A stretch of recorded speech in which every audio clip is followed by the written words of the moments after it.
Дінге сенуші көпке жақын жүреді, оны шетке қақпайды, тату-тәтті аралас-құралас болады. Мұндай татулыққа лайық бола алмағандардан жақсылық күтпе. Жұртқа көбірек пайдасы тиетін адам, адал асыл адам. Мәслихат сұрай келген адам аманат иесі. Оған өзіңе айтар ақылыңды айт, түзу жол сілте.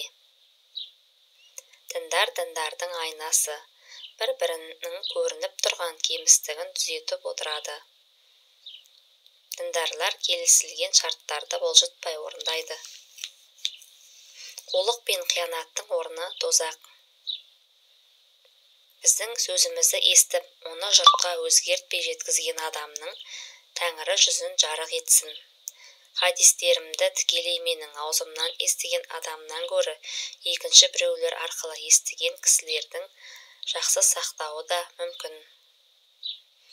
Өз хақын қорғау жолында өлген адамның өлімі нағыз ақ өлім.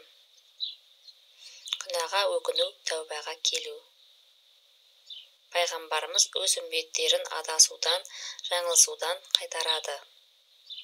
Пайғамбарымыз өз үмбеттерін хайуан сияқты ақталып жіберуді қаламаған. Пайғамбарымыз қонақ үшін деп шамадан тыс шашылып төгілуден тыйым салған. Пайғамбарымыз бір үйде жалғыз ұйықтағанды жақтырмаған.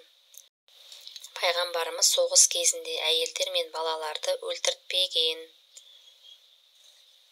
Пайғамбарымыз әрқандай мас қылатын және бас айналдыратын нәрселерге тыйым салған. Пайғамбарымыз көптен бөлініп жеке дара қалуға тыйым салған.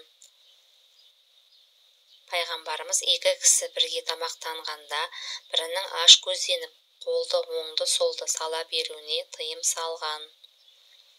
Пайғамбарымыз марқұмдардың құрметіне асыра мақтау, әсіре қызыл сөз айтуға тыйым салған. Пайғамбарымыз шашқа сақалға түскен ақты жұлып тастауға тыйым салған. Пайғамбарымыз қабырға жазуға тыйым салған. Пайғамбарымыз сапардан өз үйіне мезгілсіз кіріп келуіне тыйым салған. Пайғамбарымыз қатар отырған екі кісінің ортасына сұғына кетуге де тыйым салған. Сараңдықтан өткен жамандық жоқ.